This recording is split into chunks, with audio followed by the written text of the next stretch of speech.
Life is beautiful, you are beautiful. Life is beautiful, we are beautiful too. Hey everyone. I'm just going to jump right in. Thank you guys for being here and honored to be in front of you. 2 horizontal tears in both ankles, arthritis in both ankles, no PCL in my right knee. I've done my MCL 5 times on my right knee, ACL reconstructive surgery on my left knee. I've done my MCL 4 times, arthritis in both knees, orthoscopic hip surgery on my left hip, had my abdomen stapled back to my pelvis. I've got arthritis in both hips. I've got no left labrum in my shoulder. I've had numerous neck tears, arthritis in 3 of the discs in my neck. I've lost 3 teeth. I've broken my nose twice, if you can't notice from down there. And I've had 7 diagnosed concussions. So I list all of that because as a professional athlete, I was fully prepared and well equipped to be able to deal with the dentist visits, the surgeries, the visits to the doctors, pretty much living in pain or in some sort of uncomfortableness for the rest of my life. 9 months ago, I made a plan to take my own life because of the mental health complications derived from those 7 documented concussions that I didn't understand. And I think it's really important to be able to be in front of young people and to be able to speak honestly about my journey in an effort to hopefully, you don't have to look at the similarities in everything that I speak about, but what I ask is that you try to pick out some of those and not focus on the differences today. So I was drawn to hockey as an emotional release. I grew up in King City, Ontario, not very far from here. And our community revolved around the hockey rink. And it was a game that, I could go to the rink and then everything else just faded away.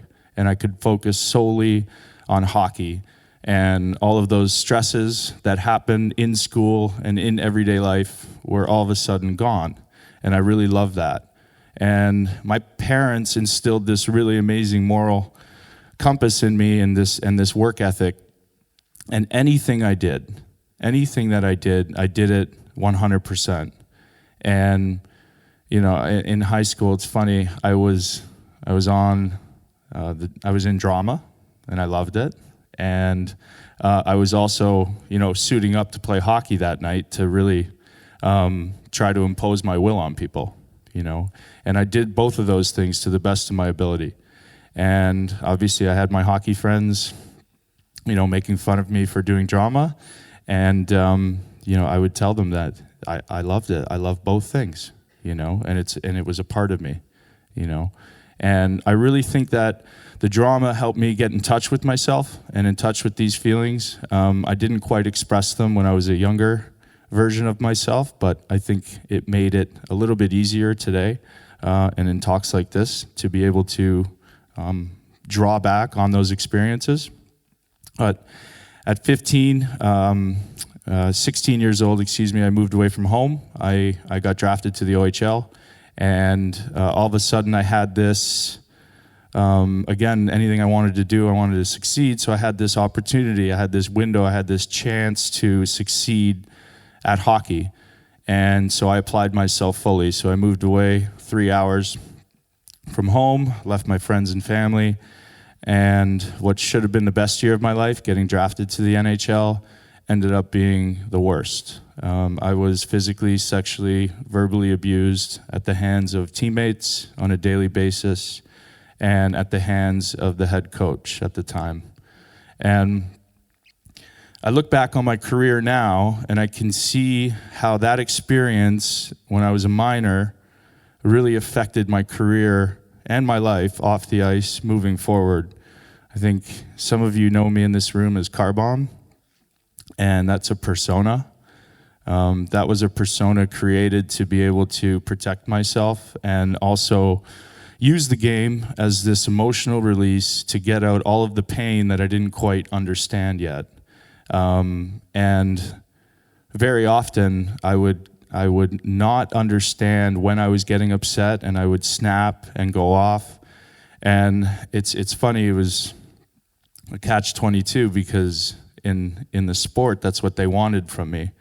They wanted my unpredictability, but I honestly did not know when that would happen during my career. And so from 19 to 25, not getting any of these talks, any mental health training, I just threw myself into being this person that I'm ashamed of. And I'm sure some of you guys follow me on social media, and I speak about it daily, a person that I never want to become again. And so I was traded.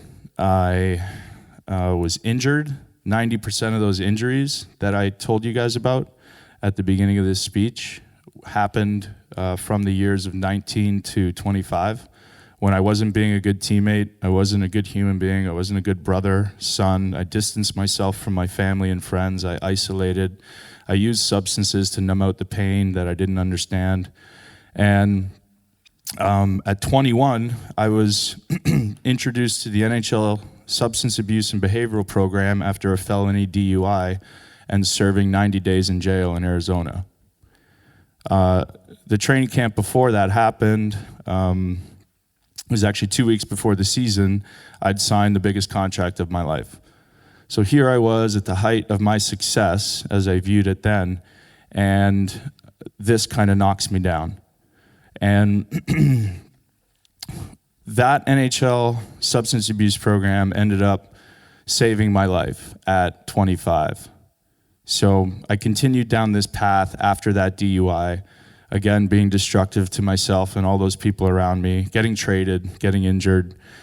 At 25, I had the orthoscopic hip surgery and my abdomen stapled back to my pelvis, 14 days apart, and I was prescribed opiates, 90, 30 milligram painkillers. Undereducated, overprescribed, and with the trauma that I had sustained, it was the first time that I felt okay, and it was the first thing that really took all the pain away that I was in, both mentally, emotionally, and physically. After 6 months of using them, I needed to ask for help. So at the end of that season, when I was 25, I was at a crossroads. Philadelphia didn't qualify me. I could see the writing on the wall. My career was almost over. Nobody wanted to touch me because of my reputation off the ice and because of all these injuries. And then Chicago called and took a chance on me and took a flyer on me. And after that happened and I signed July 1, I decided to make a decision, come clean. I walked into the Toronto offices at the NHL substance abuse program, and I told them exactly what I was doing. And I asked them for help. Because I was at this fork. I can keep going down this path, which my sponsor put pretty eloquently. This path has more institutions or death. And then there's this other path. And that path has life. And that's recovery. So I chose this path.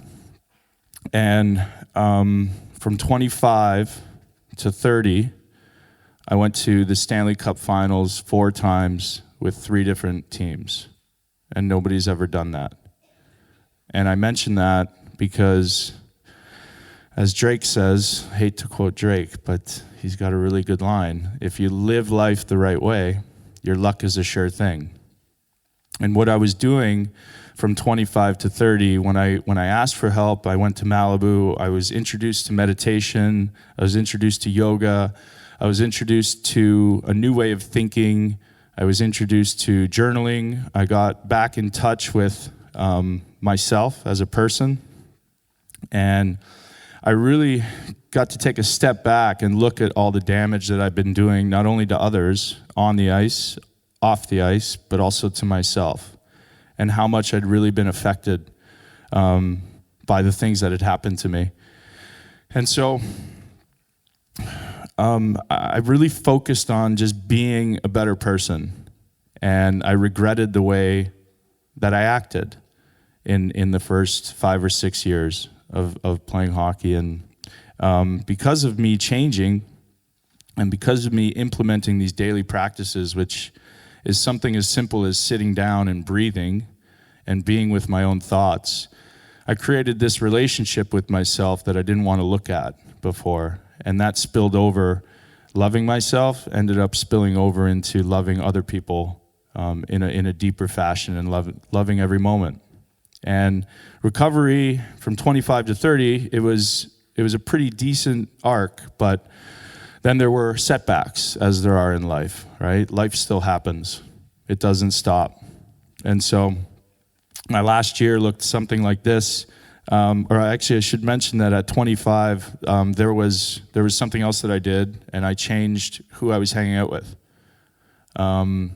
I got to Chicago, 25, newly sober, and Steve Monador was there. And he's no longer with us. He's passed away from CT. He had 19 diagnosed concussions. But what he did was he showed me how to live a happy and fulfilling life.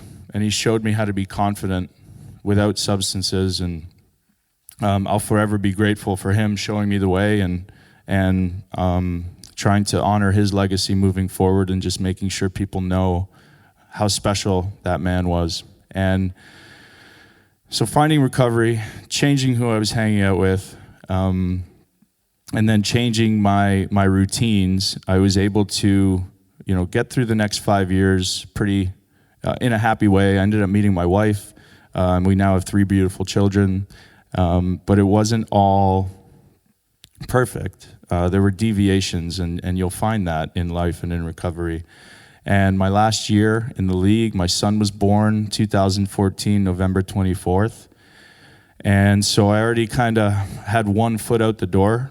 I was getting tired of the lifestyle, and I didn't know how much longer I could upkeep it. And so kind of started making a decision that I was backing out. And then Steve died in February. And there was no help for him.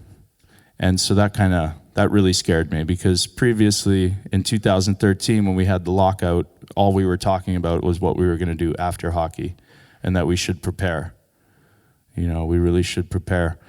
And so after he passed away, I made a decision. I walked into the office in the coach's room and I just said, I don't want to play anymore. Please don't put me back in. And extremely sad, angry, frustrated, but they put me back in. We'd already had a playoff spot. I was one of those players that's kind of expendable, and hockey's a business. And so in March, they put me back in, and because of me feeling so angry, frustrated, and sad, and just wanting to feel something else, I picked a fight for no good reason, and I got my 7th concussion. I just wanted to be hit. And after that 7th concussion, the symptoms were brutal, totally exasperated, and I knew that my brain didn't have much more to give. So I made a decision there to retire. We ended up winning, the Stanley Cup that year. And I was, I think about this often. I was one of 25 guys to win a Stanley Cup.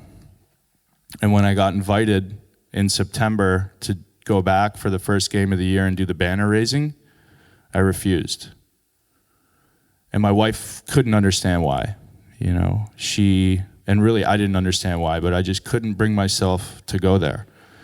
And I was so hurt, and I just wanted to cut off from that community. So the next 3.5 years, I took time to understand my brain. I took time to understand these different modalities like functional neurology, moxa acupuncture, meditation, what they do for neurogenesis. I took time to look at my diet, to understand that, eating omega-3s and a lot of fish and staying away from red meats is really good for the brain. I understood intermittent fasting, which switches your body from glucose to ketosis. And while you're sleeping, it's really important for people trying to regain their brain health. It just basically cleans out all the gunk and all the bad cells that are floating around in our body. And I started reading a lot of medical studies, and pretty knowledgeable when it comes to concussions, and trying now to, just give that back, give that information away. There's a saying, when you go through this recovery process, then there's a step that, the first step is admitting that you're powerless over something and asking for help. And then there's a step where you go back and make amends to people that you've harmed. And at 25, I started making those amends, and then I continued on. And now it's a daily checklist, hourly. If I've wronged anybody, then I'm prompt to say sorry, and I don't live with guilt very well, or shame. And so I'm quick to recognize what's going on in here every single hour, every single day, and I'm aware of it. And the reason I'm aware of it is because I practice meditation on a daily basis. When I wake up, I don't get up and run to my computer and look at my phone and look at all the emails I have to do and get frazzled. I take time to breathe. I have this morning routine of brain stimulation, these exercises that I do, and it's easy to do them on an app. And some mornings I do yoga, another breathing technique, and other mornings when I know I need it, I get into the steam room and I sweat. And that really helps me just set my day up so that I'm not living in emotion and I'm not overreacting to things, and my day is extremely manageable. And 9 months ago, it wasn't always like this, but 9 months ago, so about at the 4-year mark, still trying to look for all these different modalities, but also attempting to do this stuff, but still viewing my injury in a negative manner, with all of the scary news coming out. 9 months ago, I did something that changed my life, which was I checked my hormones. I went to these clinics. I was spending north of $200,000 in just under 4 years. And these clinics didn't want to check my blood, check what my body is naturally creating. So that was a bit of a red flag for me. And then I listened to a podcast on Joe Rogan with Andrew Marr, who's a former Navy SEAL, and Mark Gordon, who's an endocrinologist, and they were talking about hormones, the pituitary gland, which sits in an extremely rigid part of our skull, and the thyroid. If you have a history of repetitive head trauma, that can be off, and your hormones are off. So after I checked my hormones, I realized that I had the free testosterone of a 70-year-old male, and that explained a lot of the fatigue, some of my depression, my brain fog, and some of my anxiety. And then my cortisol level, which is the stress hormone, was 3 times as much in a normal 34-year-old healthy male. And that explained my insomnia, again, the anxiety, the depression, and a whole host of basically how I viewed the world, because I was so rigid in thought and still thought that everybody was coming to fight me. And there was really nobody here to help me. And so I looked at those results, and Mark, the doctor, looked at those results and then optimized me and put me on a non-statin protocol. That was 9 months ago. At the 6-month mark, and then I heavily dove into, this morning routine that I told you guys about. Really strict with my diet, strict with the intermittent fasting. I do 16-8, so I have an 8-hour eating window, and I take 16 hours off. But don't worry, I'm sleeping for 8 of those. I know it sounds intimidating. And 6 months ago, I took a QEEG, and I finally got a clear QEEG with no abnormalities, and I got clear blood work. And 9 months ago, before I started this protocol, the anxiety, the depression was really, really bad. And what sent me into a downward spiral was actually going to another one of these clinics and taking a QEEG that was all red. Spent all this money, spent all this time, and I wasn't getting any better. So looking inside to what my body was naturally creating and then changing my view of the injury was extremely helpful for me in recovery. And I'll reference a study. There was a study of 1,500 radical cancer remissions done by Rhonda Patrick. And what she found was that all 1,500 of these people who didn't go the conventional medicine route, who didn't do chemo and didn't do medication, she wanted to research how they could possibly recover. And there were 9 things in these 1,500 people that were present in their recovery. 2 of the 9 things had to do with diet and supplementation. The other 7 had to do with how you view your disease. So when someone says positive thinking works, 9 months ago I would have told you, use choice words and told you to get away from me with that. But if you could tell me and reference these studies, and then you can tell me, and I can see and read about the brain, that it doesn't distinguish between an event actually happening that makes you happy and you thinking of that same event. The same happy chemicals are being produced in your brain. And if you don't think that the way you think affects everything around you and who you draw into your life, you're wrong. There's a magnetography machine that hospitals use in America. I don't know if it's here in Canada yet. And it doesn't touch your body at all. It sits right here. And you know what this machine measures? The magnetic waves of our thoughts that go up. Right? You guys heard of karma, and I'm sure some of you people have heard that word in this room. How you think directly affects your energy. And so, again, I was just like extremely miserable and frustrated and sad, and then changing my view of the world ended up changing everything. And it brought people like Seth, people like Cameron, people like Ryan into my life that are now helping me. We're all working together. And there's a slogan on this tour, it's #Stronger And you are. You're no different. You're no different than anybody in this room. If I don't give you water for 14 days, we all die. Right? Not one of us will live. So we are much, much more similar than different. And I think creating this relationship with ourselves, sitting with our own thoughts, that's what really helped me. It helped me really understand that I don't need to put an emotion to every single thought that I have. I don't need to ride the roller coaster of the stressors. I know this is a big athletic school and a big drama school. I did both. Nobody in drama would dare make fun of me. But I was successful at both. Why can't you be both?